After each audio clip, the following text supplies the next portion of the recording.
Hello and welcome to Inside Spurs, talkSPORT's dedicated Spurs show where we talk all things Tottenham Hotspur. My name's Majestic and I'm joined once again by Sonny Snelling from Sonny Talk Spurs, and we're delighted to welcome to the show for the first time the Athletic Spurs reporter, Jay Harris. First and foremost, welcome, Jay. Thank you very much for having me, guys. So a very warm welcome to have you with us, and we've been waiting for things to happen over the last week, seeing that there's no movement. Sonny, I'm sitting here waiting. Any news from the Spurs? Have we still got the same manager going into next season? What's going on, boys? I'm so disheartened. I said it last week, Madge. You wouldn't have thought we'd won a trophy when you see what Manchester United have been doing. It's like, who won and lost that final? It just really grinds my gears. But with Tottenham, nothing really shocks me. And you sort of understand. I think they were going to treat this first part of the transfer window, the Club World Cup part of the transfer window, as just something they weren't going to get involved in. We all know Spurs. We don't do early business. It's not what we do. So just used to this at this stage. Yeah, Jay, you know, we're sitting here waiting. As far as we're concerned, Ange Postecoglou is the man taking Tottenham Hotspur forward. It must be strange for Ange to be on holiday and there's so much speculation around his job. Yeah, I'm sure he's also sort of sat there on holiday in southern Greece, sort of a little bit nervous every time the phone vibrates, thinking, is this going to be a phone call that's going to end my 2 years at Spurs? Obviously, we were joking before we started recording about being on red alert and expecting that something's going to happen at any minute. And I've been joking to my girlfriend for the last 2 weeks that today might be the day it happens. Today might be the day. And she obviously just doesn't believe me anymore. She's like, it's never going to happen. He's going to be there next season. And all this has just been a big wind-up. So let's start with some of the rumours that are going round. One thing that's been talked about a lot this week, of course, is our captain, Heung-min Son, possibly off to Saudi Arabia. Let's start with you, Jay. How much is there in this story? Is it sort of moving on? Is there concrete offers? I'm still looking into it, is the honest answer. But firstly, you know, we know that Spurs are going on a pre-season tour to the Far East. They're going to Hong Kong and Korea. And it sounds or seems so bizarre if they would do that and go on a tour to South Korea without Son Heung-min. So I'd expect that whatever happens, he might still be around for that part of the pre-season. And then if we take a little bit of a step back and weigh up whether it would be a good decision to let him go. I know Son means so much to the Spurs fan base, and, you know, to win a trophy, it's been a wonderful way to tie off 10 years. But he turns 33 next month. This was definitely probably one of his worst seasons at Spurs. I think it's the first time he's not reached double figures in the league since his first season. Left wing is looking quite crowded with Odegaard, Mikey Moore, Matisse Tel if he joins permanently. So if this interest from Saudi Pro League is genuine, me personally, I wouldn't be against Spurs selling Son. I know some people might hate me for saying that. But if you've got a decent fee for him and he comes off the wage bill and you can reinvest that in a different position, I don't think that's the worst thing in the world. Sonny, how do you feel about that? Would sentiment rule over you on that one, or are you with Jay using the sort of the business head?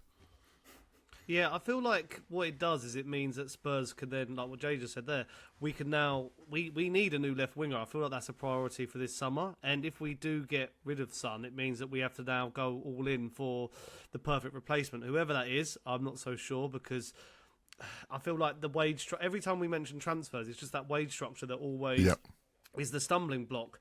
We do pay some good fees for players. We do pay good wages for managers. But when it comes to players, until we rip up that structure, until Daniel Levy decides to, you know, offer players what they're probably worth, and that's not me saying, you know, for example, Brian Mbeumo getting 250k a week at Manchester United. I don't personally think he's worth that, but this is how you attract the top talent, and that's why Spurs will always get left in the dust. But when it comes to Son, I guess, like, it is the perfect ending. You know, we all wanted to see him lift that trophy. He did it. And I think I saw the wording was if Tottenham get a good offer for him, they'll accept it. So that doesn't necessarily mean he's definitely off, but I guess that is a Saudi Arabia or whoever can really, you know, lure him. But he was linked with them, I think, maybe a couple of years ago, and he turned it down. And I think the way the Saudi League is quite intriguing, because obviously all the funds are going into Al Hilal at the moment for the Club World Cup. They've already been linked to some top names. I mean, he's a massive name when it comes to exposure and brand.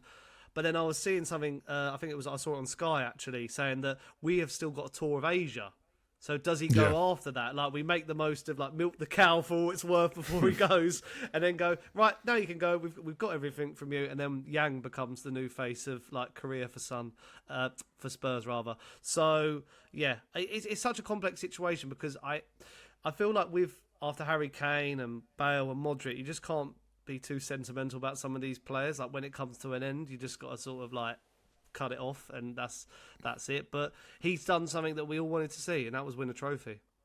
Absolutely. Jay, what would be a good offer for someone like Sonny at this point of his career and going into Saudi? And of course, we know that our chairman is somebody who will get the most money for our players. I think because of his age and the fact he's got a year left on his contract, I think £20 million would be pretty decent. I don't know. It's so hard to say. What do you guys think?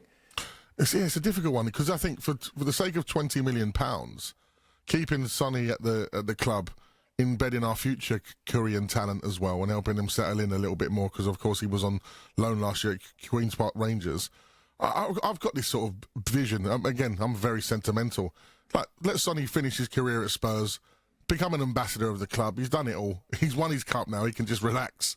That's what I look at. But in this day and age, £20 million, like you said, I think it's more the wage bill, as you mentioned, Jay.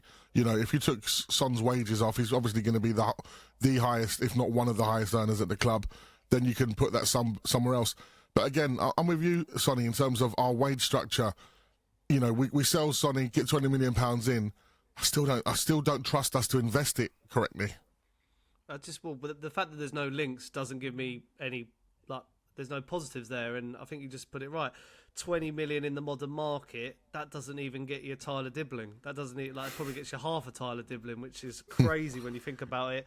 But yeah, I mean, even in that in the Europa League final, he came on. He was, he looked quite energetic. He's still I feel like it weren't his best season, but he did have some sort of moments where you thought, that's the player we know and love. It's just, I don't think he suits this manager. That's probably what it is. He's not an Ange Postecoglou winger. He wants to cut in. He wants to, score that famous goal we all know when he whips it top right. And Ange wants his wingers to be proper on the flank and just sort of let the fullbacks come in. So, yeah, that's the problem. I feel like it's hard to speculate about transfers, incomings and outgoings until we know what's going on with this manager. We talk about Son's age. He's the same age as Salah. We've seen Salah this season be absolutely incredible under Arne Slot, a new manager. Jay, is there a possibility that a new manager comes in, as Sonny just alluded to there, this style of play and the way that Ange Postecoglou wants him to play on that side of the pitch? Could someone else get a better tune out of Sonny? It's a completely fair point to make. If you look at what Liverpool have done this season, I think Trent Alexander-Arnold has been a bit more reserved than he has done in previous seasons, and what that's done is that's allowed Salah to stay higher up the pitch. He doesn't track back as much as he used to, sort of conserving his energy for those key moments. And exactly like Sonny said, for me, the archetypal Son goal is actually him sort of running onto a through ball from Kane in a sort of central left position. But that also has not happened enough on that Ange Postecoglou. So if it is a different head coach, and they decide to sort of maximise Son's talents a little bit more, then yeah, maybe he will sort of bounce back. And it was only a couple of years ago where Son had an average season, and I think a few people wrote him off then, and then he sort of did quite well in Postecoglou's first season, and then has dipped again. So maybe there is still a little bit more to give. Yeah, you mentioned that ball through Kane from that deeper position. That's something that I feel like James Maddison's not even been able to really express that part of his game as well as we know that James Maddison can do. If someone was to come in and utilise those strengths from James Maddison to Son, I think we could see a double-figure goal-scoring season again for Sonny. Yeah, I feel like there is that potential there. Even when in Ange's first season, when he was playing as a striker, he had those moments where you're like, wow, could he actually be Ange's striker? But then there was games, I think, when we played against West Ham, where he just didn't have the physicality to play as a number 9. So it is at the moment, it's like square pegs, round holes. And you mentioned Salah there at the peak of powers at his age. But then on the other hand, you had Kevin De Bruyne, who, has left Manchester City. Seems likely that he's going to Napoli, another aging talent who's been working wonders. So it does come a time where this league is just getting more and more physical, more and more top talents coming to it. And the old guards just can't really handle it anymore, and that's why you see them move to MLS, Turkey, or Saudi, just because it's like, get a final paycheck and do that. But the problem with Son is he's so driven and loves this club that I feel like he would want to stay. That's the thing. We've heard the club stance. We haven't heard his stance. The way he was talking in the post match of the Europa League win, he was like calling himself a legend and saying, "I can now be called a legend." So with that sort of emotive language, I mean, you just think. I feel like he would want to stay. Like, I feel like he just feels like he owes something to this club. I know people have been divided over whether he should be the captain going forward, even if he does stay. Maybe if he is that sort of reserved bench role, then maybe the armband goes to another player. Let's move on. Let's talk about Leroy Sané, because last week on the show, Sonny, we were talking about him and how much we would welcome him in the club. We still think at 29 years of age, he's got a lot to offer us. Jay, it seems like it's not going to be happening now at all. Tell us more on that situation. Well, I think his preference has always been to stay in Germany. I think his family are really settled there. He's been there for a really, really long time. Sané is probably one of my favourite players to watch. I remember when he was that young winger just breaking through at Man City. I thought he was fantastic. So I like the idea of him playing for Spurs. But I think the theme of this episode is going to be wages, because just Sané's on a huge, huge amount of money. I just don't see him coming to Spurs unless he took a massive pay cut. And I just don't see that happening. And to be honest, I think he'd be a good player for Spurs for a couple of years. But then once he hits 31 and you've got a player who might be on 250, 300,000 pounds a week and might not be performing to quite the same level, I think you end up with bigger problems further down the line. Other players then say, like Maddison or Romero might say, well, hang on a second, if he's on this amount, I want to be on that amount. So I sort of think if you are going to sign any winger from Bayern this summer, and you've got the choice out of Tell or Sané. I know Tell wasn't amazing, but I would lean more towards Tell with one eye on the future. And it seems like that's what the club are doing anyways. Well, you bring us on nicely to Tell there, Jay, because the clip that we put online this week of me and Sonny last week discussing about Tell's future, it was very mixed reviews in the comments, Sonny, wasn't there? A lot of people not really feeling that signing of Tell because they felt like we didn't see enough of him last season. Do you still stand by what we were talking about last week, Sonny, that we would welcome Tell? I think there's a lot more to come from him. I don't think we've seen him at all near his best. Yeah, well, since that clip, the fee has dropped dramatically. I think they're now saying £30 million or something like that, 25 million maybe. And you think for that fee, you're like, that's worth the risk. Yes. I guess with Tell, another issue with him is I remember, was it Florian Plettenberg said he's a striker, but we've seen him more as a winger. And at the moment, he is too raw to be a striker. I don't think he's got good hold-up play. He sort of wants ball to feet and dribble, and that's what Ange likes from his wingers. But there is something about Tell where I'm like, if that is our answer to that left wing, we sort of want someone to come in who is proven and ready. You want Tell and someone else. Like, you always... there's another winger at Bayern who seems like his future's up in the air, Kingsley Coman. Always linked with Arsenal, but and he's actually a better age, so maybe there's potential in that. But again, wages. I'm just going to say, after every transfer we mention, I'm just going to say wages, because that's literally what it is. But with Tell, I feel like he came across so well last season in the sense of the media, like the way he handled the media and the fans who were obviously going at Ange and the players. And he was quite impactful in some of those Europa League games in the lead up to the final. So I feel like what Spurs fans are worried about is if he does either go back to Bayern or move to another club, that we are going to be like, he's the one that got away. But then we haven't probably seen enough to then be like, well, we'll regret getting rid of him. It's just a bit of a strange situation, because you saw the club have straight away, Danzo's been done. Probably that was already going to be done anyway. But the fact that they announced that quite straight away, you can tell there's probably a lot of negotiations still going on with Tell, because that fit. And also, we've already paid quite a big chunk for him already. Jay might get the numbers right. It's 10 million loan fees already gone. So you're already putting that on top of the 30 million. So that's 40. And then, wages as well and signing on fee. It does add up. And Levy's very shrewd with when he balances the books. Yeah, absolutely. Let's talk about some more potentials coming in. Gomes looking kind of on the balance. I've been reading over the last 24 hours. There's a few clubs in for him, including ourselves, West Ham, even names have been mentioned, Everton as well. Jay, tell us more about what you've heard about this potential signing, and it's the right kind of player in terms of what Spurs often look for, isn't it, in terms of age and the business side of things. Can I be annoying and go back to Tell really quickly? Absolutely. Just to say that I think it's important to contextualise that he was playing in an underperforming team. A lot of the time he was playing for the Spurs B team in the Premier League, where it was just like a mismatch of people who were not getting minutes in the Europa League. So it's going to be hard to impress in those conditions. He's also, moved to England for the first time, moved to a completely different club. At no point in his career over the last 2-3 seasons has he played regularly week in, week out. And he only just turned 20 in April. So if he was to stay at Spurs next season and he plays, let's say, 35 games in all, or plays 45 times in all competitions and 30 of them are starts, I'd be shocked if we didn't see massive development. So I think if he gets more consistent game time next season and he knows that Spurs is his home for the long term, I think mentally you'd see him change, and then you'd see that bring itself out in better results on the pitch. With Gomez, obviously centre midfield is a position that Spurs tried to recruit in last summer. They looked at people like Conor Gallagher. They ended up with Lucas Bergvall and Archie Gray. So I think his technical ability and his technical quality would help this team.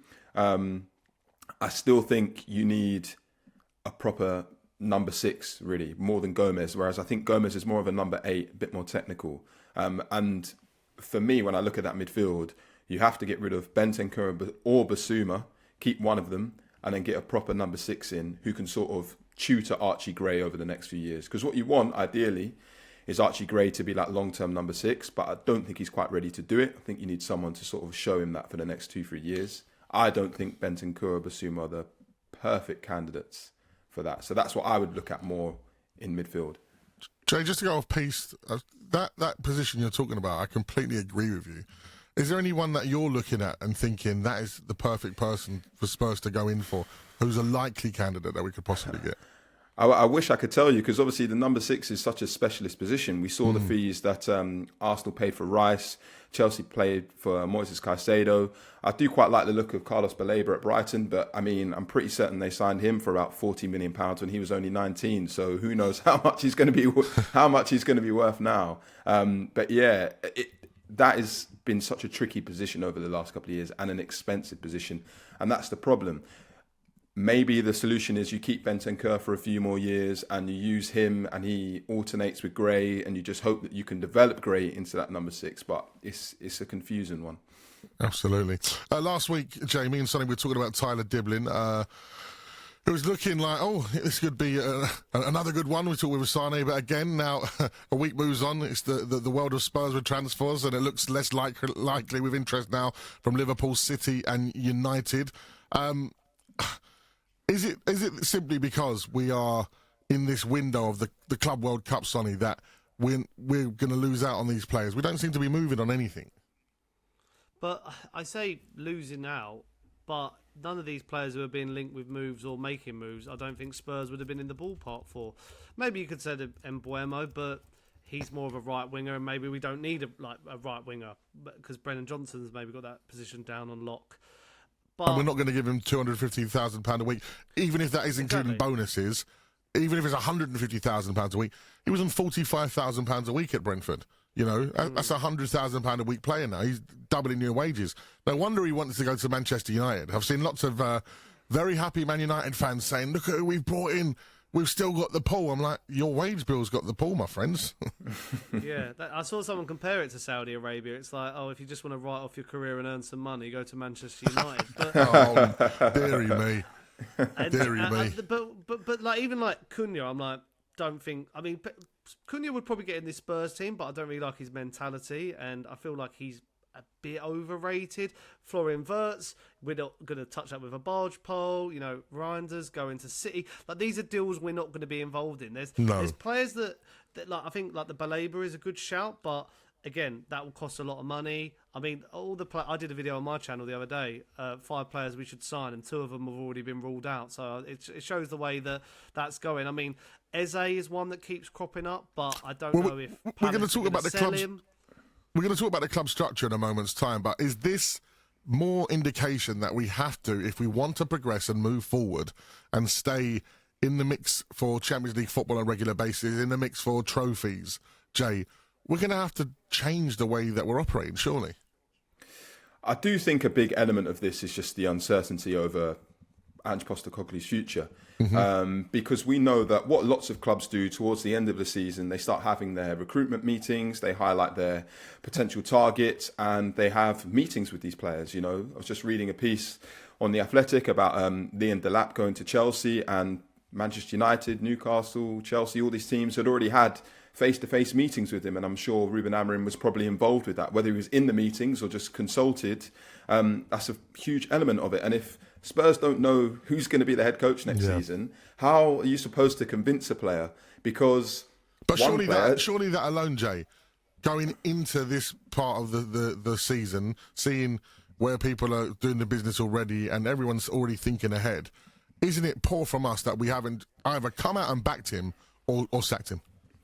Well, I wrote a column on that, which went out yesterday afternoon, which said exactly that, basically. The uncertainty is it's negatively impacting the club's transfer plans. And whether it's Postecoglou in charge or a different head coach in charge next season, it negatively impacts their plans on how they want to build their squad. Because Matisse Telles is probably the prime example. I think he spoke and Postecoglou spoke about how Postecoglou had, given this grand speech and sort of convinced him to come. So if Tell knows that Postecoglou is going to be there next season, that probably tells him, right, I'm going to stay at Spurs. I think that's best for my development. There's a head coach there that really trusts me. If the head coach changes, Tell might suddenly think, okay, well, maybe I don't want to play under this manager. Maybe the new manager thinks Tell's not the perfect left winger for me. I want someone completely different. So how are you supposed to plan if you don't know who's going to be in charge of these players, what system they want to use? Think of how much the squad has changed over the last 2 years under Postecoglou. He's got a very distinct way of playing. Another head coach might be able to tweak those players in a different way, or let's pull a name out of a hat like Oliver Glasner. He's got a very specific 3-4-3 system. He might come in and want completely different players. So I think that's a massive factor that more people need to talk about, just the uncertainty over the head coach. And then also, I think it's fair to say that Johan Lange, the technical director, works in a very different way to Fabio Paratici did. I remember the Odebear and Kinski deals came out of absolutely nowhere. Odebear in particular, I remember, I think 10 minutes before Spurs announced it, I think a Belgian journalist wrote it, and we're thinking, Odebear to Spurs? Let's check this out. Next thing you knew, it was on the club's website. So clearly, the way they operate is a little bit more tactical and behind the scenes, and they don't want a big show and dance about it than they did in previous years.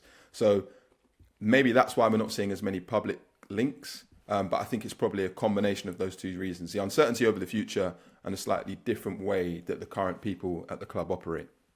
Listen, we're going to talk about Ange later on. Can't say anything more than what we've said already. It's been said a million times as well. But let's talk about the structure I mentioned as well, the senior leadership, everything around Ange at the moment. Sonny, what's been going on at the club? Tell us what's been happening over the last week or so. God, where do we begin? I mean, obviously we've got the new CEO that's come in, Vinay Venkatesan, formerly of Arsenal. I know, big Arsenal man. That feels 14 years at the club, wasn't he? Yeah, I think it was over a decade. During their worst period as well. So what does that tell you? And he was for the Super League. He is known to be quite, wary of the purse strings. So Daniel Levy will love that.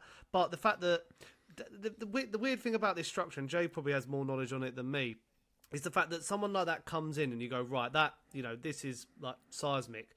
But then the fact that Donna Cullen leaves, who was basically Levy's right-hand woman, who was maybe one of the ones who would really agree with Levy, back him a lot of the way, has gone. So that is quite surprising. I mean, there's rumours that she left on her own accord, or was she pushed before, she had to go on her herself.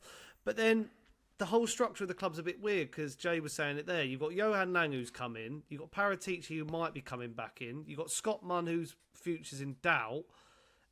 It just, and in the previous years, you've had Joe Lewis has sort of taken a step back. I mean, he's not really visible anyway, but apparently he's not as involved since his court case.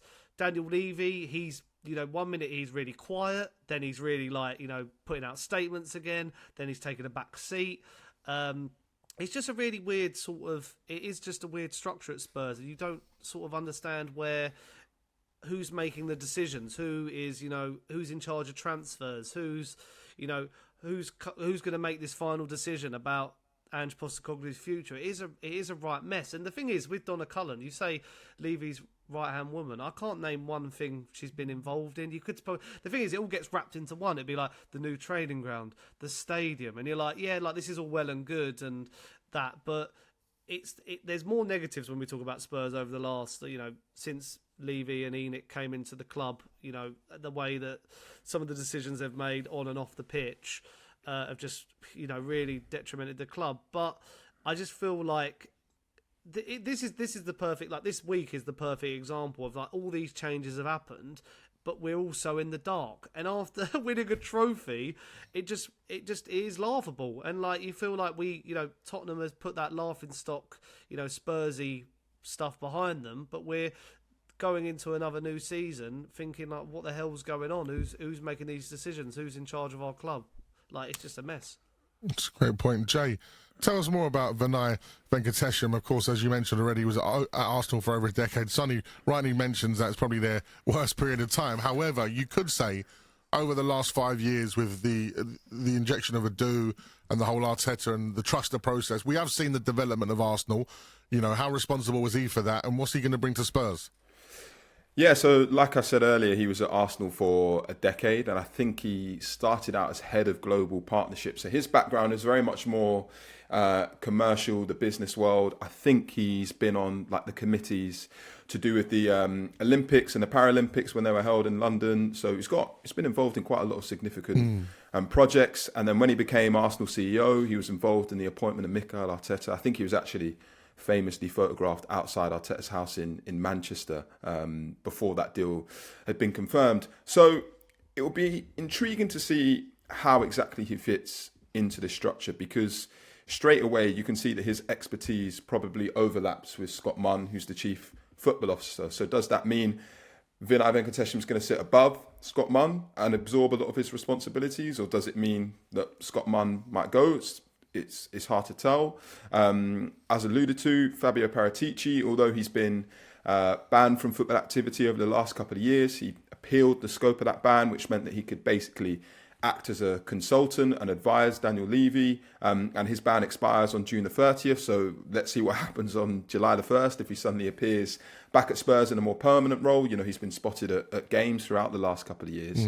So as Sonny sort of said, the structure at the moment is quite strange, and off the back of this seismic event, winning the Europa League final, qualifying for the Champions League again, you'd like to think that there was a lot of security, a lot of stability, and that there was a clear path forward. But actually, the way they've handled, it's literally 2 weeks today since the Europa League final, the way they've handled everything since then doesn't give you that much confidence that the Europa League final will be a platform for bigger and better things. At the moment, it almost feels like that might just be an anomaly. There's loads of random things going on at the top of the club, and it's just going to drag on into the summer, and it's going to negatively impact next season. Yeah, it does feel like that, which is, we're just checking all sources. We're checking the Athletic, we're checking talkSPORT to see if anything's gone on, if there's a new manager in.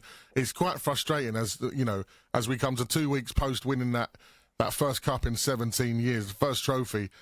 You feel as a fan quite deflated, Sonny, because you're just like, you're excited, you want to see what's happening. I'm watching Man United bloggers and vlogs left, right and centre talking about how big they still are, still trying to get the best players in. And at the moment, it just feels like we're just on this road to uncertainty. I feel like but Spurs have had an identity crisis for so many years. It's like even the Paratici and Johan Lang, it's like, well, Johan Lang is more like these stat-based signings and go and find hidden gems. Paratici goes to Juventus or Serie A and plucks out the players who are like, your Bentancurs, who, are a bit more experienced. That is, a conflict of interest. Then you've got you just got to look over the last few years. We went for a project manager, then we went for managers we thought could win now, then we went for another project who won, and now we're like, do we want to go down another project? I feel like, with the conversations about like meeting with Thomas Frank. Like they've met with him supposedly a few times. Like I feel like there's some truth in that because and the fact that it's been made so public is I feel like there's not much hope for Ange Postecoglou. So it does really just I feel the way the club sort of performs on it's out facing is just a bit mad how it's able to just. It's just not clear. It's not concise. But I don't expect Daniel Levy and Ange Postecoglou to release a statement saying like I'm staying. But the problem is everything you hear is just contradicting itself because you see these interviews in Australia and he's like, I'm keen to go again. He says like season 3, and then you hear that they're talking to Thomas Frank, and then you're like, well, that contradicts itself. Then Pedro Porro comes out and does an interview, and you're like, right, so he wants people. He sounds like he wants to stay. The dressing room are behind him. The fans don't know, and it literally is like things pulling out the air, and even like small bits by Thomas Frank. Like I think they've made 2 signings. They've signed Kelleher from Liverpool, and they made Coyote permanent.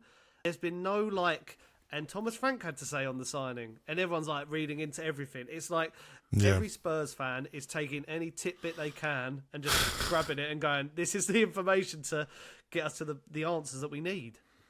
Including our lovely podcast here and we're Inside Spurs. That's why we're here and that's why they're watching us. Okay, coming up, we're going to get Jay's suggestions for our season review awards that we did last week. But first, if you fancy football this summer in an amazing location, listen up because talkSPORT has a really exciting competition for you. We give you the chance to win 2 tickets to the Club World Cup final in New York with flights, hotel and $5,000 included. That's cash, $5,000 cash. If you fancy it, go to talksport.com/competitions for information on how to enter, plus full T's and C's.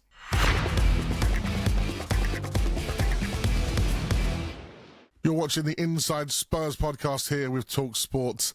Joining us today, you've of course got Sonny Snelling from the Sonny Talk Spurs and, of course, the Athletic Spurs reporter Jay Harris. Now, before reporting for Spurs, Jay, you covered Brentford for a good few years, a period of time. So you're a man that's going to know all about Thomas Frank. Now, so many people have been talking about the conversations we're having. Sonny already mentioned there as well before that, it seems like Spurs have spoken to him in some capacity. Would he be a good fit for Spurs, first and foremost, from what you've seen over your expertise of following Brentford?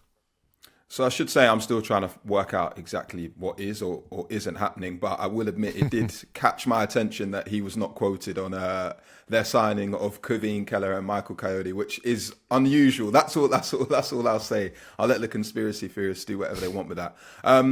What I would say is that Thomas Frank is he's a really nice person, first and foremost. I think he's a fantastic coach, and I think the best way I could sort of explain what he's good at to people would be to look at the development and the progression over the last few years of Ollie Watkins, Ivan Toney, Brian Mbeumo, Johan Wissa.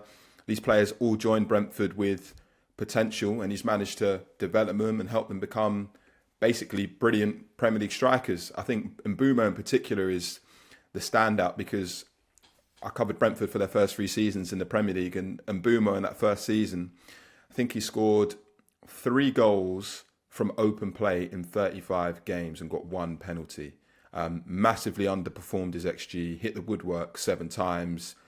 An exciting winger, but one of those players you just got frustrated with because he'd constantly make the wrong decision. Last season he played really well, but then had an ankle injury, which ruled him out for 3 months. And then this year he's just sort of built on that, absolutely exploded and got 20 goals, massively overperformed his XG. So his development has been fantastic. I think the main difference with Frank and Postecoglou is that Frank's a lot more tactically flexible. His first couple of years in the Premier League with Brentford, he mainly used a 3-5-2. I'm sure people can remember that 2-0 victory over Arsenal where Raya was just pumping it long to Ivan Toney, who bullied, I think it might have been Pablo Mari and Ben White, who started at centre-back that day. And then over the last couple of years, he's gone back more to a 4-3-3. He wants Brentford to play out from the back. They've been more of a 4-2-3-1 this season with Mikkel Damsgaard, who's had a great season as the 10. So I think he's very receptive and open to tweaking things. I've seen him be really proactive and aggressive with substitutions in games when they're losing. And I don't really think I can recall a time when Postecoglou's done quite the same with the same amount of conviction. It's more just switching a right winger for a right winger. There's not much actual change to the shape in the system. So I think in a world where he does end up as Spurs head coach, it'd be very, very interesting to see. I think my only doubts about him is that he's got no experience of European football. I think when he was in charge of Brøndby in Denmark, he got them to like the Europa League qualifying round once, but he's never managed in the Europa League, the Conference League, the Champions League. And so to be dropped into a job where straight away you're going to be competing with Wednesday, Saturday, Sunday in the Champions League and the Premier League, I think would test him. Brentford played, I think, 42 games this season. Spurs played 60. So you've got 80 more games to worry about. Brentford are underdogs, they'll admit that. They've got one of the lowest wage bills in the division. His job's never really been under threat in the 7 or so years he's been at Brentford. It'd be very different circumstances at Spurs. You know, if you don't start well, the pressure would quickly be on you, especially if you're succeeding the first manager to win a trophy in 17 years. So I'd be intrigued to see how it handles it all. But of course, for now, it's still Postecoglou. That's great information there, Jay. Thank you very much. Sonny, I want to move on to you with all of that being said. Now, as Jay rightly mentioned, this is a manager that's not managed in Europe, especially the Champions League. What kind of ambition does it say to the Spurs fans if we were to go and get someone like Thomas Frank in? Or are we going on the back of the fact that we've got the Contes in, we've got the Mourinhos in, and that didn't necessarily work for us? Is this almost like a Pochettino version 2.0? Yeah, I feel like what I've seen by some Spurs fans about Thomas Frank, I think it's like the level of disrespect is quite outrageous considering the job he's done there. And when I was talking about identity crisis, that doesn't just mean as a club, that means as a fan base as well. And now we've won a trophy, the expectations might go up another level. And a lot of fans wanted Inzaghi before he went to Al Hilal. They wanted maybe Carlo Ancelotti before he went to Brazil. Or, you know, some elite coach like get Nagelsmann from Germany or something like that. But I feel like we now need to go back a step and reset. And we mentioned earlier about this being a springboard. I think Thomas Frank could be the perfect person to reset Spurs. Jay was saying how nice he is. Like, I feel like for many years we've had managers who, in press conferences, in interviews, they're just playing the game and they're not clear, they're not concise, they get agitated, they have a go at the fans, they have a go at the owner, they have a go at the players. Thomas Frank is like amazing when it comes to his PR. He's done so many interviews on Sky, on different platforms, talkSPORT as well, where he just comes across amazing. He's to the point, and I just feel like what I see from him on the pitch as well, it's someone who's pragmatic. He's proactive, not reactive. He's in game thinking about how can I tweak this. He changes for each opponent, and I think with that level of coaching, that doesn't give me any fear in Europe. That doesn't give me any fear in other competitions. And when you've seen him go out to, they lost to Plymouth, didn't they, in the FA Cup, and they haven't performed well in the cup competitions. Brentford don't really care about the cup competitions. I know at talkSPORT there's two guys on the web team who are Brentford fans. They're still just happy to be in the Premier League, and finishing 10th to them is like amazing. So I just feel like there are a lot of positives with Thomas Frank. I feel like he can reset Tottenham's identity. He can get the Spurs fans. Because the thing is, I feel like the emotions have gone up since we won that trophy. A lot of people who were slightly Ange out are now back to Ange in. But I feel like the trophy has sort of like, put a little shimmer on what was going on in the season. And we forget that we lost 3-2 to Brighton after being 2-0 up. Thomas Frank's record against the Big Six is also quite impressive. I just feel like when we can praise Thomas Frank, and then when people like try and beat him with a stick, you have got to remember like that squad is still quite thin. You look at Brentford's bench; it isn't strong. Their strongest team is the team they play every week: Damsgaard and Buemo, Visser, etc. And a lot of that team was in the Championship with him. A lot of the Danes who are still there now. So it is just. I feel like it makes perfect sense because Tottenham and lots of these big clubs want to run and be like Brentford, like Brighton, like the way they do their signings, the way they use stats and their youth academies and stuff like that. So I feel like with the managers that are available, and if we want to stick or twist, I feel like Frank is the the front runner. And finally, my last point is a lot of people were comparing it to Nuno when Nuno came to Spurs. But Nuno was like the 400th choice that summer. Thomas Frank looks like he's the first choice. So there's planning that's been put into this. Whereas I'd say Nuno was a bit knee jerk, and the styles are completely different. Like even people who like compare Frank maybe to like being a bit more defensive. Well, of course he's going to be a bit more defensive than Ange Postecoglou. I mean, look at like the numbers we concede goals wise, but we score. But then if you'd said to me like 10 years ago, there'd be a Premier League side who, you know, in Brentford, who would come up and have two players who score 40 goals between them, I would have like laughed throughout the room. Like that's proper Barclaysman territory, maybe. But I mean, I think I've convinced you guys maybe that I am all for Frank. I'm Frank in. You definitely sound Frank in. Right, listen, Jay, Sonny and I did our season review last week, but Jay, it's your first time on the show. Would also like to hear a few of your choices. Before the season, what were your predictions for Spurs? Predicted they finished 4th in the Premier League. I can't remember what I said they'd do in the Europa League. I think I said... I did the same thing, Jay, by the way. I think I said minimum they had to get to the semi-final, I think is what I said. And that should be the minimum target. So I'll take that. Not the 4th place, obviously. And then in terms of your player of the season, as we've already mentioned, it's been a difficult season. Who was your player of the season? I think everybody who follows Spurs probably has a different player of the season. No doubt, up until January, it was Kulusevski. He was fantastic those first few months. Then the return of Jed Spence, or the redemption of Jed Spence, was a fantastic story to follow for 2-3 months. Then it felt like Lucas Bergwijn went to another level. But I was thinking about it, and I'm going to go for Dominic Solanke. Even though his goal-scoring numbers were not fantastic, 9 goals in 27 Premier League games, 16 and 45 in all comps. He did score in the big moments, so he scored against Man United in the Carabao Cup quarter-final, set up Bergwijn in the Carabao Cup semi-final first leg, scored in the quarter-final and semi-final second legs of the Europa League, stepped up in the big moments, worked tirelessly. The amount of what looked like dead balls he chased after, led the press. What a phenomenal and selfless player to have in your team, and someone who, he might not be a leader in the traditional sense of he's shouting and he's getting people organised, but I think someone who definitely leads by example the way he plays. So my pick is Solanke. I picked the exact same player, Jay. You'd be interested to see, because exactly that. I think it's some of the selflessness that he's shown this season for the team. He's someone I actually show my 8-year-old son who plays as a striker. I've actually shown the game against Man City, the 4-0 win away at the Etihad. He didn't score. I think he set one up. But all the goals, he was so involved in his movement, dragging players out, either it was a press or his movement's been phenomenal. And I think, you know what, you think of the price tag that we paid for him, 60 million. You know, a lot of people raised eyebrows and obviously coming in after Kane. You're not going to replace Kane. You can't replace Harry Kane. It's irreplaceable.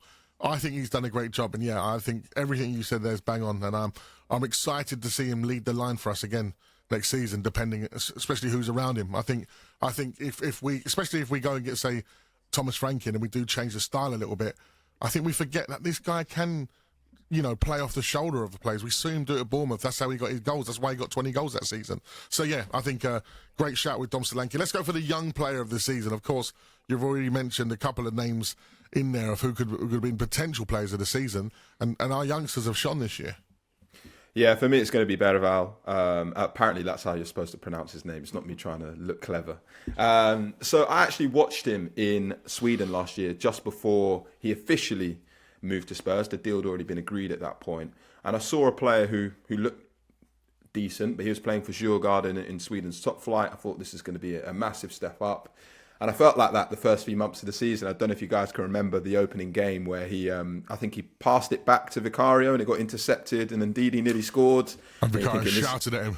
If Vicario shouted at him, you thought this could be a long season. I was there in Turkey at the Galatasaray game where he just looked completely shell-shocked. But Postecoglou said at the time this will be really good for his development. And then I just think in the second half of the season, he showed that even at 18, 19, he deserves to be in Spurs' best starting 11. I thought it was fantastic, the final few months. It's such a shame he missed the final with ankle ligament damage, I think it was. Just someone who ranks really highly in the Premier League across central midfielders for carries. I think at one point he was only behind Bernardo Silva and Declan Rice and Kulusevski. It's not bad company to be in at that age. I think he was second behind Bentancur for interceptions. So you've got someone who's brilliant on the ball, off the ball, great passing range.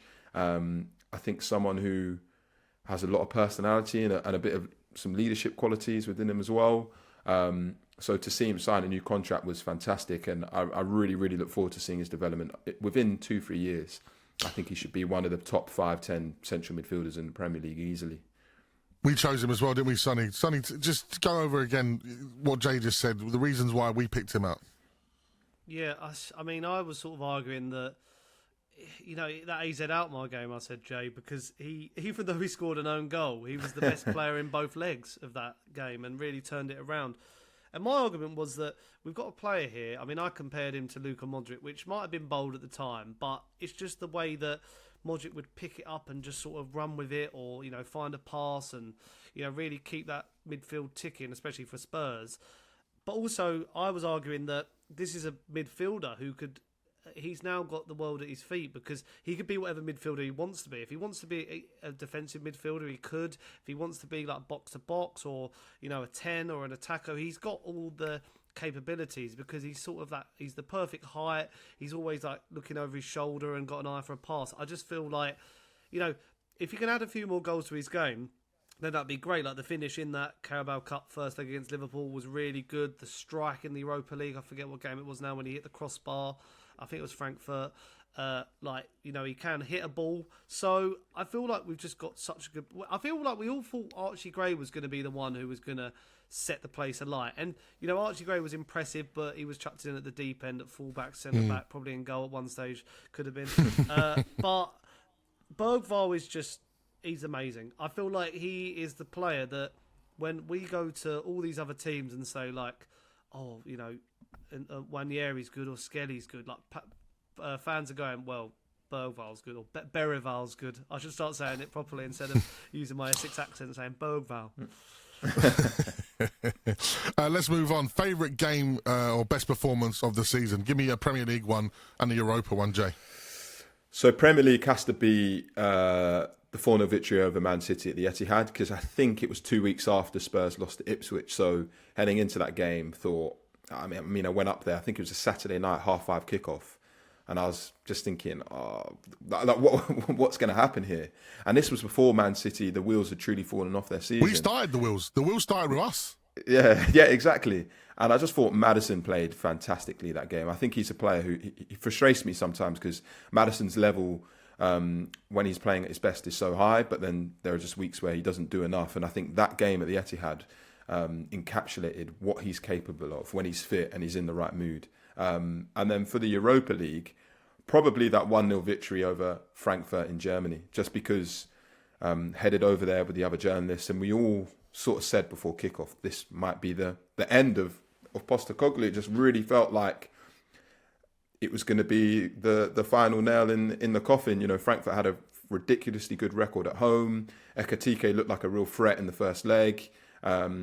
Was Kulusevski injured for that game? Can't fully remember. But it just felt like the backs were up against the wall, and it was such a disciplined defensive performance. Got the job done. Solanke scored that penalty under huge pressure. I actually saw Solanke at an event a couple of weeks later, and I said, "How did you score that penalty?" Because I couldn't hear myself think the fans were whistling and making that much noise. So I think that victory really stands out, and it obviously set the blueprint for what we saw in the semi-final and the final. So it felt like a bit of a sliding doors moment in the season. Absolutely. And finally, just to finish off what we did last week, are you Ange in or out, Jay? Finish on a nice, easy one. Yeah, right. I think if you look at what Postecoglou was asked to do when he joined Spurs, to get them into the Champions League, to win a trophy, he's done both of those things in an unconventional manner. So if you look at it on paper, you'd say he's done what he was asked to do. So he deserves a third season. The flip side of that is that Spurs' record since that 4-1 defeat to Chelsea in November 2023 is awful. So in the Premier League, 66 games, 34 defeats. So 78 points they've earned in that time, which is the third worst record if you ignore the 6 relegated teams. So I think Spurs have 78, Everton have 78, and it's just on goal difference. And then Wolves are on 76. So it's easy to say that this season was a write-off because of the injuries and actually everything's been going good. But really, this has been an issue for 18, 20 months. So with that information, I sort of put my emotions to one side and think he probably has to be Ange out. Yeah, it just feels like a shame, obviously, because of the what happened in the Europa League. But as you said, you got to look at take sentiment away, look at the stats and the facts. And I said it before. Me and Sonny was on here, and I said this was a few months ago. We got to learn from Manchester United's mistake with Erik ten Hag, because it can cost you yet another season. And all of a sudden, you find yourself the season after no European football in a really difficult situation. And I think it's almost like now the dust has settled a little bit. And what you told me about Thomas Frank, and I think Sonny just sold him to me, Sonny, with all your talk of him. I'll take some commission on that, I think. Yeah, I think we might have to start looking to the future. But the thing is, whatever happens, Ange Postecoglou is a Spurs legend, and that's factual. And you can never take that away from him. Yeah, I sort of echo what Jay said. I feel like the thing is, if they put out a statement saying Ange is staying, I probably would be like, yeah, I'll get behind him again. And Me too. Support the team through thick and thin. But I just feel like I sound like a broken record. It was that Everton game when we were 3-0 down at half time, and that was when I was like, yeah, I don't see a long term with this manager. I think that's what we got to think about. Stop living in the moment right now for 1 second. We're all buzzing about that trophy. We've got to think long term, and a long term manager would be Thomas Frank, because he needs to reset this squad. He can play a back three, play a back four. He's versatile. I just don't. I can see us, because we talk about that Erik ten Hag example. But people saying like Amorim's come in and it's worse, but that's because of poor planning. Like, I feel like Amorim has been set up to fail a bit, whereas we don't want it to get to Christmas. We sack Ange, and then Frank's not going to leave halfway through a season, or whoever we want to get. So it makes it 10 times harder. So yeah, just Spurs, just get this announcement done, because I'm getting sick. Jay and Sonny, thank you so much for your time today. That's all we've got time for on this Inside Spurs. A huge thanks once again to Sonny and Jay, and we'll see you very soon here on the channel. Come on, you Spurs.